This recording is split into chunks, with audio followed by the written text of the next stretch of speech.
Welcome back to 3D Dialogue. I'm Jesse Hirsh. While atheism is most commonly defined as the absence of belief in the existence of any gods, the actual perception of who atheists are, what they believe, and what they don't believe is often misunderstood. People become atheists for many different reasons.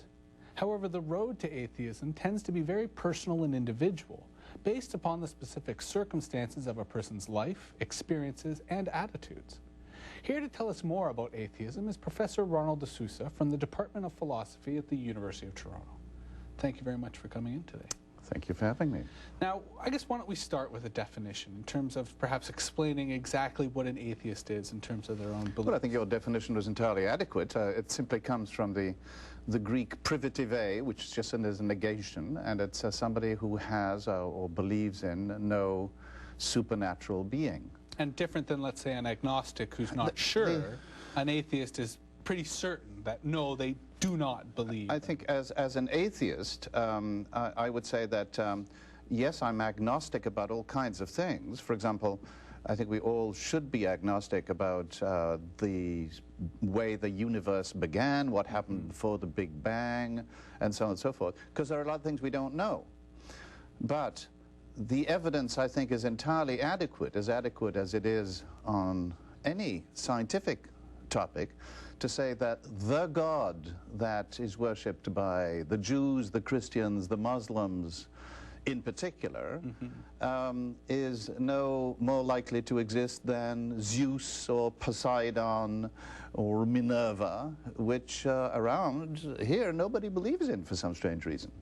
I mean, does that almost suggest that perhaps Christians are in some way atheists, and that they, while they believe in their God, look, they don't believe in every religion is right about one thing, and that is that all the others are completely wrong.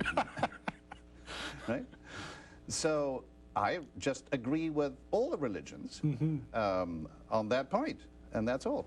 Now, historically, is atheism something that has existed for as long as man has existed, or has it had, let's say, ebbs and flows in terms of the degree to which it's been held? I'm not a historian, I'm a philosopher, but I can tell you that there are powerful arguments against religious belief in Lucretius, who got them from Greeks who lived around the time or before Socrates and Plato.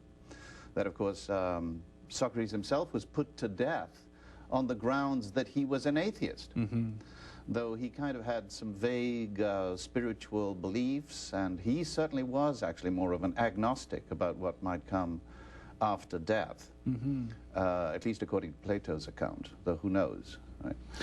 So atheism is just the denial of any particular belief in a supernatural power that controls us and that talks to us and that cares about us.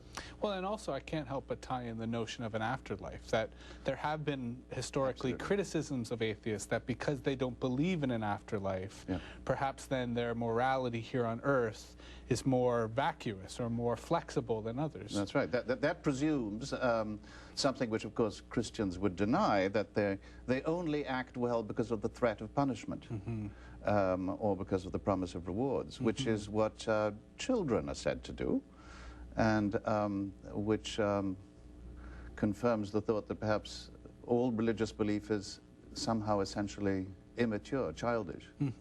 I also can't help but notice that in today's day and age, atheism, both as a scholarly concept, but also as a personal concept, seems to be gaining a lot of public attention, or a lot of public acceptance. Do you recognize this trend, or have any thoughts on its position? I would say that it's perhaps because a lot of people have suddenly woken up to the fact that religion is doing an enormous amount of damage in the world. It's always done a certain amount of damage. After all, Christians had their phase when they were essentially terrorists. They burnt people at the stake.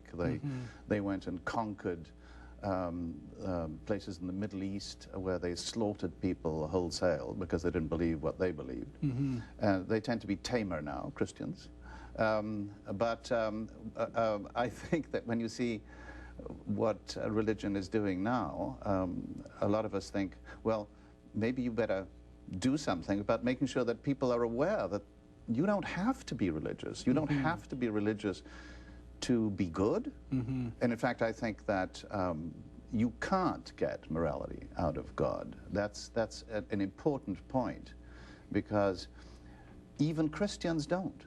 They say that they get their morality from the Bible, and yet most Christians nowadays are against slavery. This is quite inconsistent with the Bible. Both the Old Testament and the New have nothing against slavery whatsoever. You won't find a single word from Jesus saying, get rid of your slaves. On the contrary, he says, slaves, be nice to your masters. So it's almost some of the contradictions that exist within religions are becoming their undoing, becoming their... It's not so much contradictions, it's that even those religious people who say, I get all my morality from the Bible, in fact don't. What they do, they pick and choose in the Bible those things that fit what they believe at the moment. And most of the advanced and reasonable things we believe at the moment actually come not from the Bible at all, but they come from the Enlightenment. They come from philosophy. They come from the gradual improvement in morality. Humanity rather than divinity. That's right. Humanistic thought. Unfortunately, we have run out of time, but I think this has been really an interesting introduction for our audience, that there are alternatives out there, and certainly as atheism continues to become more of a normal part of society, this type of debate, I think, will be much more open and accessible to people. Thank you very much. So. Thank you. That was Professor Ronald de Sousa from the Department of Philosophy at the University of Toronto. Next on the program, how different faiths understand the relevance of modesty in the contemporary world. We'll tell you more right after the break. You're watching 3D Dialogue. I think it's also interesting, too.